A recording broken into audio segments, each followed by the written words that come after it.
باللہ من الشیطان الرجیم بسم اللہ الرحمن الرحیم وَلَقَدْ أَرَيْنَاهُ آیَاتِنَا كُلَّهَا فَكَذَّبَ وَأَبَىٰ، اور بے شک ہم نے اس کو اپنی ساری نشانیاں دکھائیں تو اس نے جھٹلایا اور نہ مانا۔ تو اب یہاں ایک سوال ہوتا ہے جس کو امام راضی نے ذکر کیا ہے کہ ہم نے اس کو اپنی ساری نشانیاں دکھائیں تو فرعون نے ساری نشانیاں تو دیکھی نہیں، کیونکہ حضرت موسیٰ علیہ السلام سے پہلے انبیاء کرام بہت سے معجزات اور نشانیاں لے کر کے آئے، وہ فرعون نے نہیں دیکھی ہیں۔ بعد میں بہت سی نشانیاں ظاہر ہوئی خود حضرت موسیٰ علیہ السلام کے ہاتھ پر اور دیگر انبیاء کے ہاتھ پر، اور اس نے دیکھی نہیں۔ تو یہ آیاتنا کلھا کیسے فرمایا گیا؟ اس کا جواب دیا ہے کہ کبھی صیغہ عموم کا بولا جاتا ہے، خصوص مراد ہوتا ہے، جیسے دخلت السوق فاشتریت کل شیء، میں بازار گیا تو ہر چیز خریدی۔ اس کا مطلب یہ نہیں کہ سارا بازار ہی خرید کے لے آیا، بلکہ اشتریت کل شیء احتاج الیہ، اپنی ضرورت کی ہر چیز خریدی۔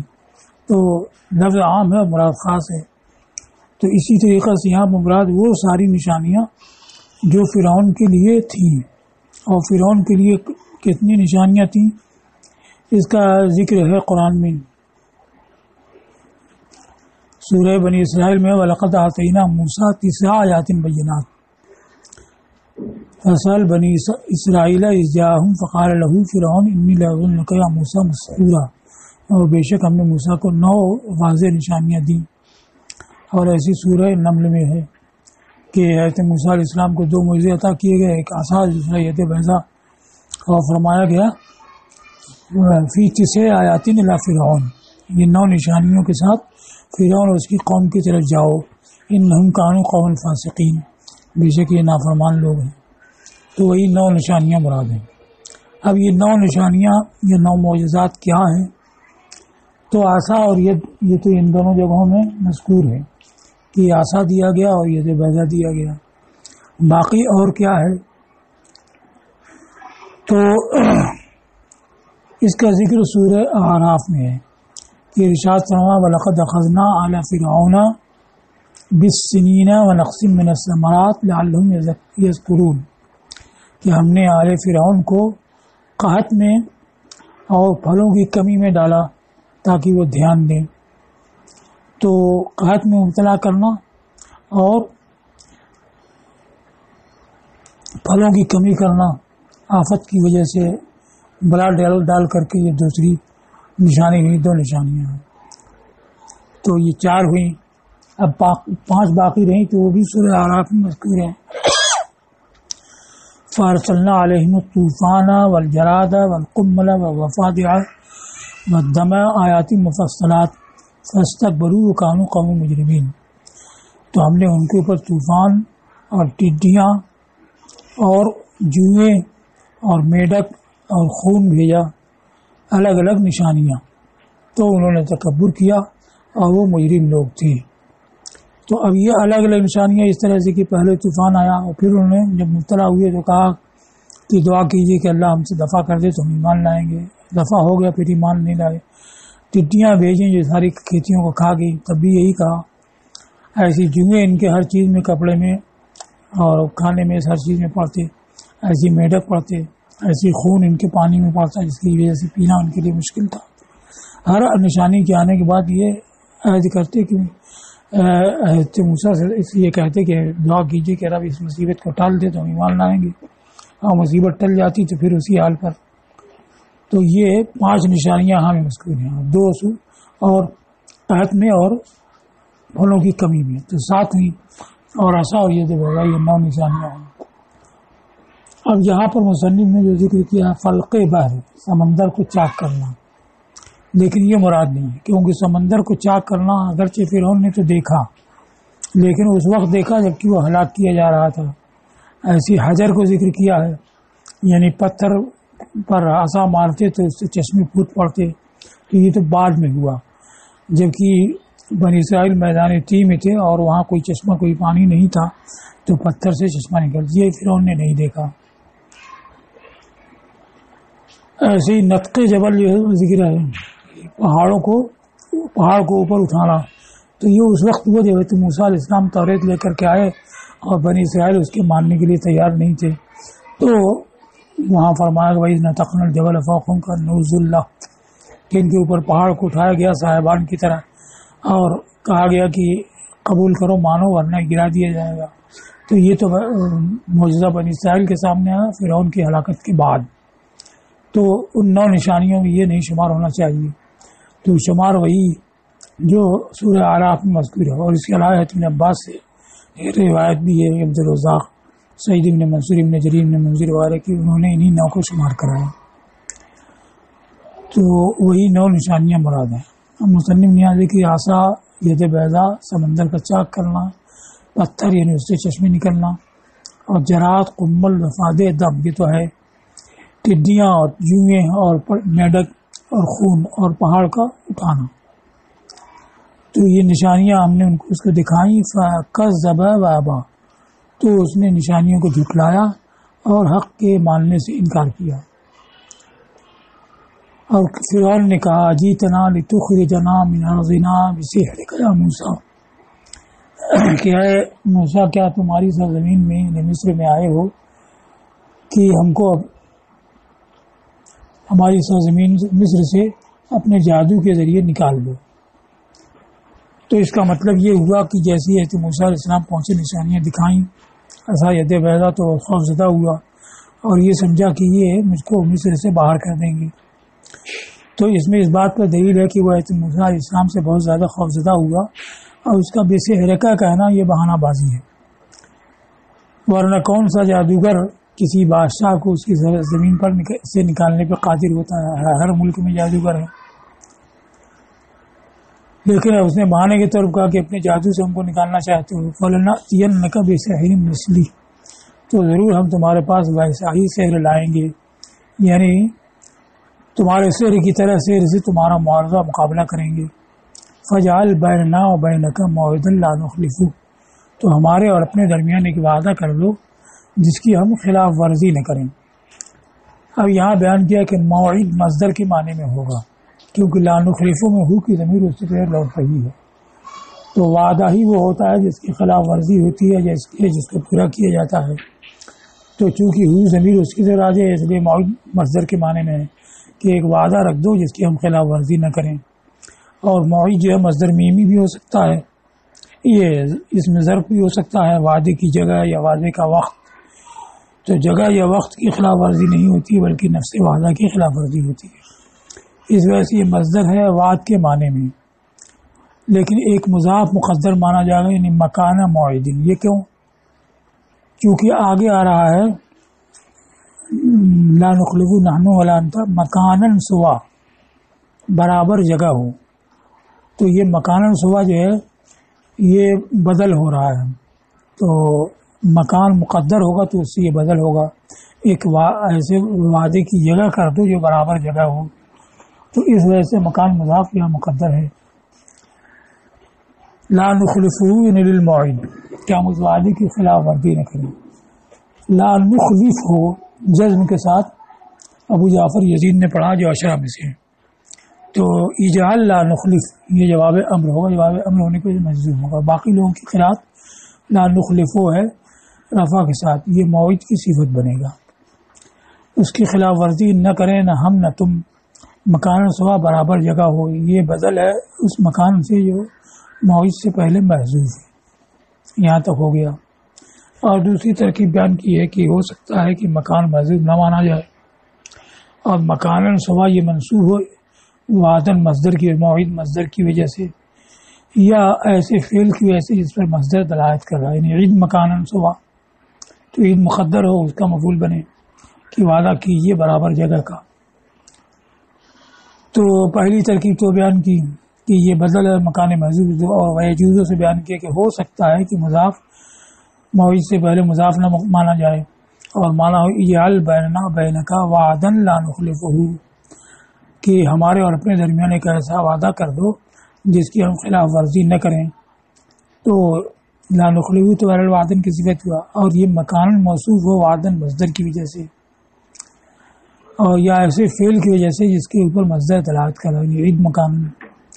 سون میں سیون سین کے کسرے کے ساتھ اہل حجاز یعنی کی قرات ہے، یعنی ابن کثیر مکی اور ابو عمرو ابن کثیر مکی اور امام نافع کی، اور ابو عمرو بصری کی بھی ہے اور علی کسائی کی ہے، اور باقی لوگوں نے سون ضمے کے ساتھ پڑھا ہے۔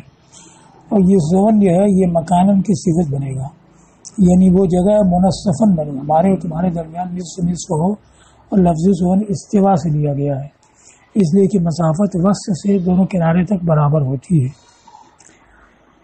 تو حضرت موسیٰ نے فرمایا موعدکم یوم الزینہ، تمہارا وعدہ زینت کا دن ہے۔ تو اس نے تو جگہ کا سوال کیا تھا کہ جگہ درمیانی ہو اور برابر ہو، بجائے جگہ کے دن بتایا، تو یہ کیسے صحیح ہوا؟ تو اس کو کہا کہ ان کے تہوار اور زینت کا جو دن تھا وہ ضرور کسی نہ کسی جگہ میں ان کا میلہ منعقد ہوتا تھا، تو جب دن بتا دیا تو جگہ بھی معلوم ہو گئی۔ موعدکم یوم الزینہ یہ مدعا خبر ہے، موعدکم مدعا یوم الزینہ خبر۔ اب یہ یوم الزینہ سے کیا مراد ہے؟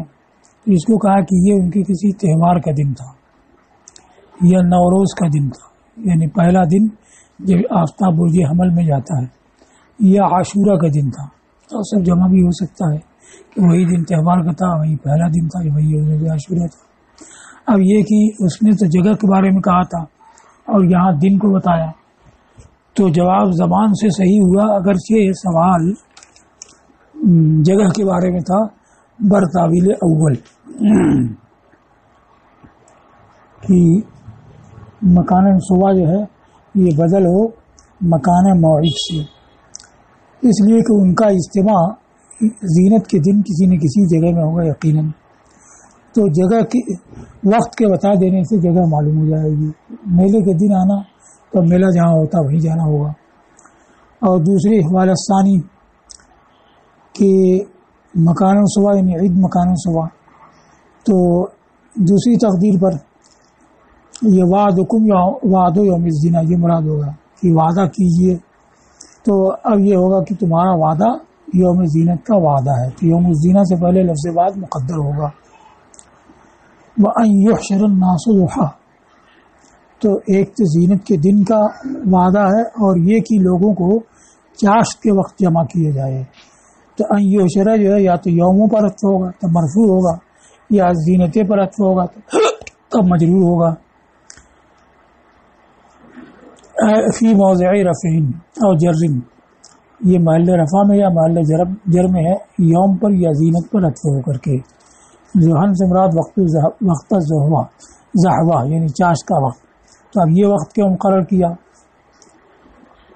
کہ لتکون ابعد عن الریبات، تاکہ یہ شک سے زیادہ دور ہو اور حق کو منکشف کرنے میں زیادہ واضح ہو، اور تاکہ بات اہل وبر و مدر میں پھیل جائے اور اس کے بعد وہ اس وقت تک حاضر ہو جائیں، کہ اگر رات کا وقت ہوتا تو ظاہر ہی نہیں ہوتا کون کیا دکھا رہا ہے، یا اور کوئی وقت ہوتا بہت صبح کا وقت ہوتا تو لوگوں کا جمع ہونا مشکل تھا، تو اس لیے چاشت کا وقت رکھتا۔ وبر اور مدر، تو مدر اصل مٹی کے ڈیلے کو کہتے ہیں، تو کچے مکانات یہ شہروں میں ہوتے تھے اور مٹی سے بنے ہوتے تھے، اور وبر یہ کہتے ہیں اون کو،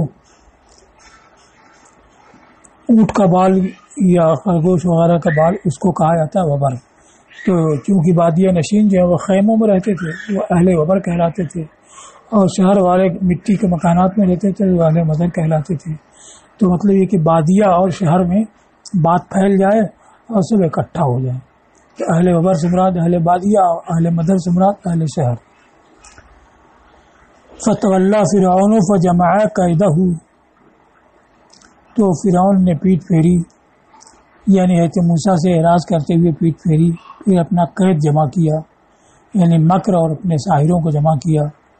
اب ساحروں کی تعداد میں اقوال ہیں کہ یہ 72 تھے یا 400 تھے یا 70,000 تھے۔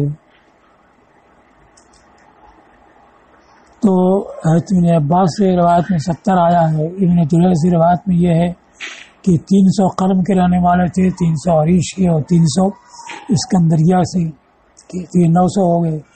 اور کعب احبار سے روایت ہے 12,000۔ اسماعیل ابن عبد الرحمن سدی مفسر انہوں نے کہا بذاتم و ثلاثون الف، یعنی 30,000 سے اوپر تھے، اور بھی روایت ہے۔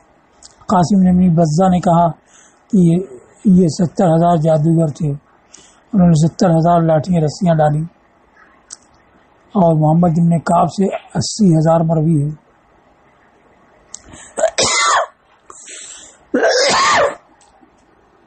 تو اتنا فرق کیوں کہ یہ سب اسرائیلی روایات میں تعداد کی تحدید آئی ہے، تو اب روایات مختلف ہیں تو عدد بھی مختلف ہے۔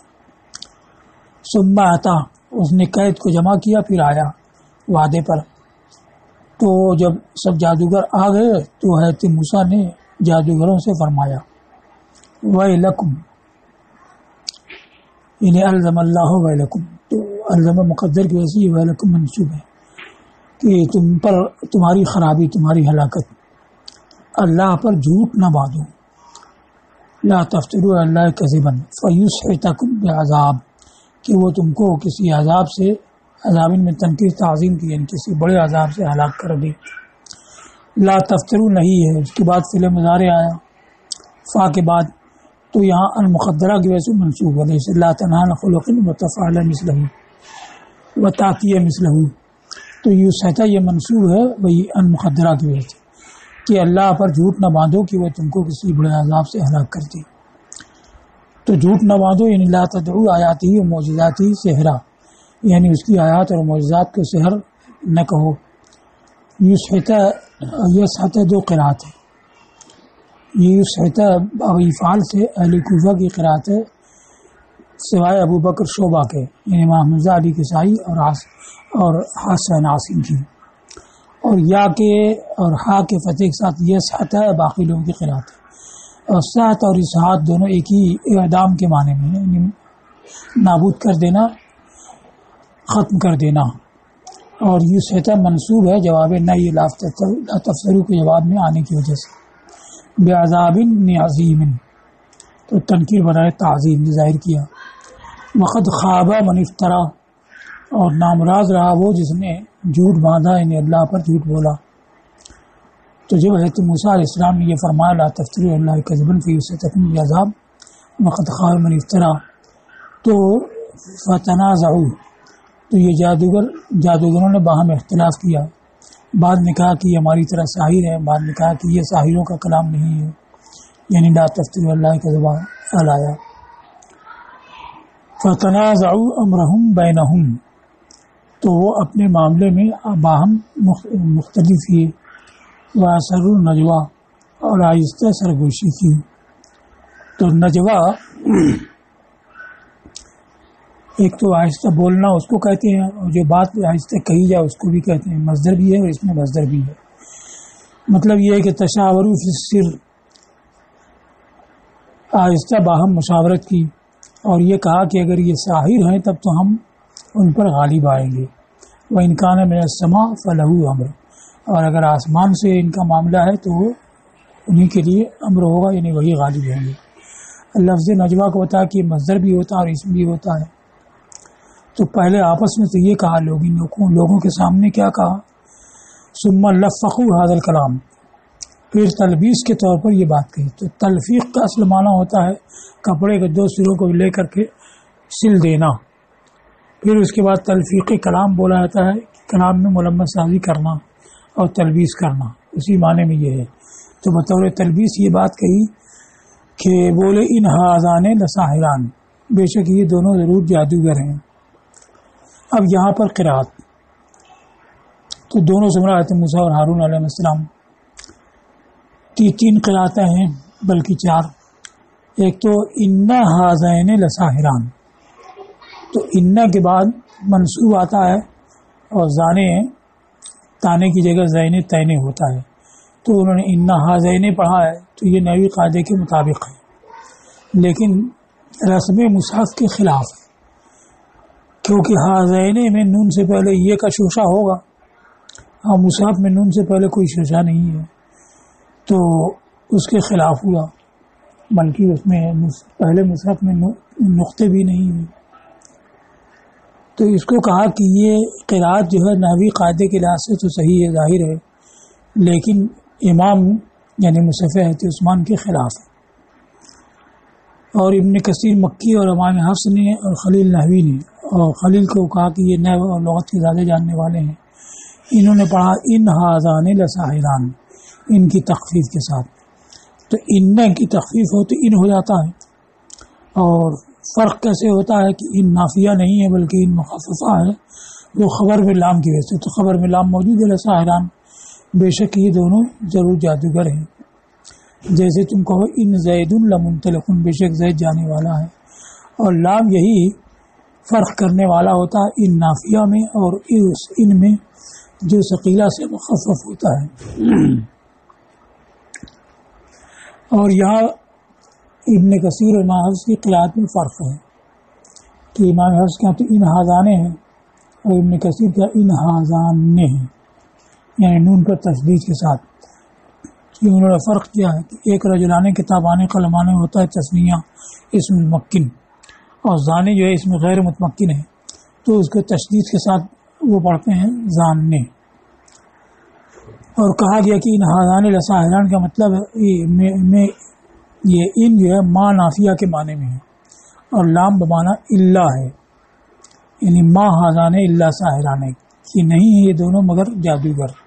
اس کی دلیل یہ کہتے ہیں ابی بن کعب کی قرأت میں ان زان الا ساحران.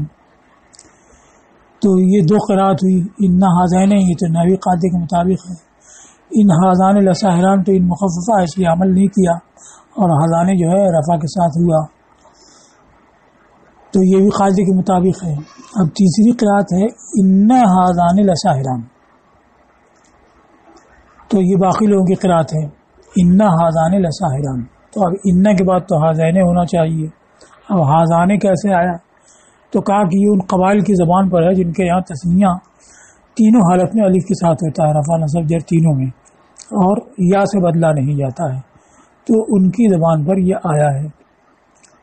اس کی مثال ابن جریر نے دی ہے کہ بنی اسد کے ایک شخص نے بنی حارث کا ایک شعر پڑھا، فاترقا اطراق الشجاع ولو یرا مساغن لناباہو الشجاع لسمما. تو لناباہو کہا لناباہی کی جگہ، تو ان کے یہاں ہمیشہ الف بولا جاتا تھا، اور یہ لغت بھی فصیح ہے، تو انہی قبائل کی لغت پر وارد ہوا ان ہاذان لساحران. کہا گیا کہ یہ بل حارث یعنی بنی حارث، تو بنی الحارث میں لام باقی رہا، بنین کا نون حذف ہوا، پھر یا اجتماع ساکنوں کی وجہ سے حذف ہوا، یا سے پہلے جو نون ہے وہ بھی حذف کر دیا، تو بل حارث بل عنبر یہ بولتے ہیں. اور بنی خثعم اور بنی مراد کی اور بنی کنانہ کی زبان ہے کہ تثنیہ ان کی زبان میں ہمیشہ الف کے ساتھ ہوتا ہے، اس کو جر اور نصب میں یا سے نہیں بدلتے، جیسے عصا اور سعدا کہ یہ تینوں حالت میں الف ہی کے ساتھ ہوتا ہے. اس بارے میں شعر ہے ان اباہا و ابا اباہا قد بلغا فی المجد غایتاہا.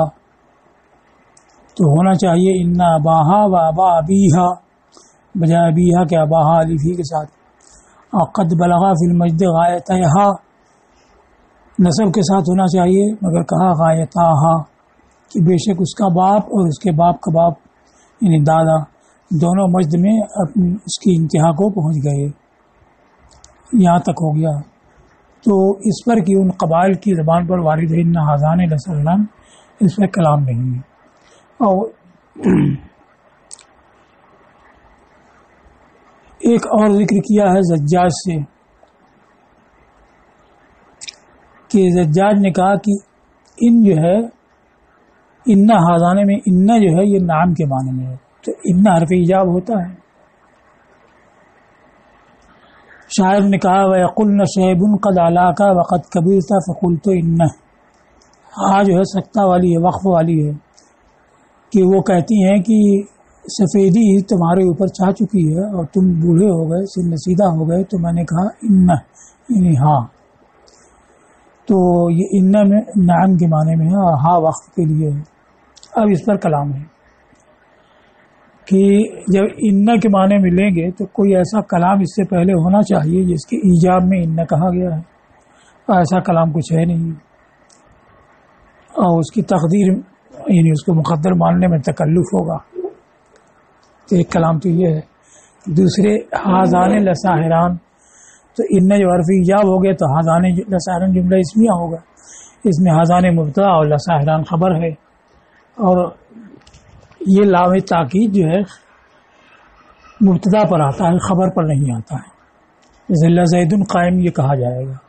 اور ان کے ساتھ جو خبر پہ آتا ہے یعنی ان زیدن لقائم کہتے ہیں، تو اس کی وجہ یہ کہ اصل تو یہی تھی ان لزیدن قائم، ان لزیدن قائم، لیکن ان اور لام دونوں حرف تاکید اکٹھا ہوتے تو فصل کرنے کے لیے لام کو خبر پر رکھ دیا اور بولتے ان زیدن لقائم. تو ان کے ساتھ تو لام کو اٹھا کر کے خبر پر رکھ دیتے ہیں. لیکن جب ان حرف تحقیق یعنی حرف مشبہ فعل نہ ہو، ان حرف ایجاب ہے، تو حرف ایجاب تو کوئی عمل کرتا نہیں ہے، تو وہاں حاضان لساحران سیدھے مبتدا خبر بنیں گے. تو لساحران میں جو لام تاکید ہے وہ خبر پر نہیں آنا چاہیے بلکہ مبتدا پر آنا چاہیے. تو اس کا جواب دیا ہے کہ یہ اصل میں ہے لہما ساحران، یعنی ہما مبتدا ہے، اسی پر لام داخل ہے تو اب لام اپنے محل پر ہے. دوسرا جواب یہ ہے کہ کبھی کبھی لام تاکید جو ہے وہ خبر پر بھی آ جاتا ہے، جس کی مثال دی خالی لانت ومن یکو جریر خال یکرم ینل العلا و یکرم الاخوالا. تو خالی انت کی جگہ لا انت کہا ہے. تو زجاج نے کہا یہ کہ ان بوانا نام ہے اور حاضان مبتدا اور ساحران مبتدا محذوف کی خبر ہے، یعنی یہ خود خبر نہیں ہے بلکہ اصل میں لہما ساحرین، اور لام مبتدا محذوف کا داخل ہے، تقدیر یہ ہوگی حاضان لہما ساحران. تو یہ لام کا دخول اپنے محل میں ہوگا، جس کے لیے وضع کیا گیا ہے وہ ہے ابتدا. ایک دوسرے کہ لام کبھی خبر پر بھی آ جاتا ہے، جیسے کہ مبتدا پر داخل ہوتا ہے.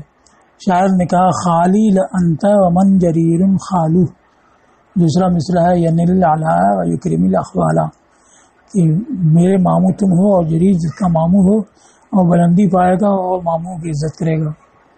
تو لانت یہاں پر خبر واقع ہے اور اس پر لام آ گیا ہے. زجاج نے کہا کہ فارست المبرد، میں نے اس کو مبرد کے سامنے پیش کیا. ابو العباس محمد بن یزید ان کی کتاب ہے الکامل. فرضی نے اس کو پسند کیا اور ابو علی فارسی نے اس کی تضعیف کی، یعنی اس کو کھوٹا قرار دیا. تو صحیح کیا رہا کہ ان حاضان یہ ان قبائل کی زبان پر ہے جن کے ہاں تینوں حالت میں الف ہی ہوتا ہے.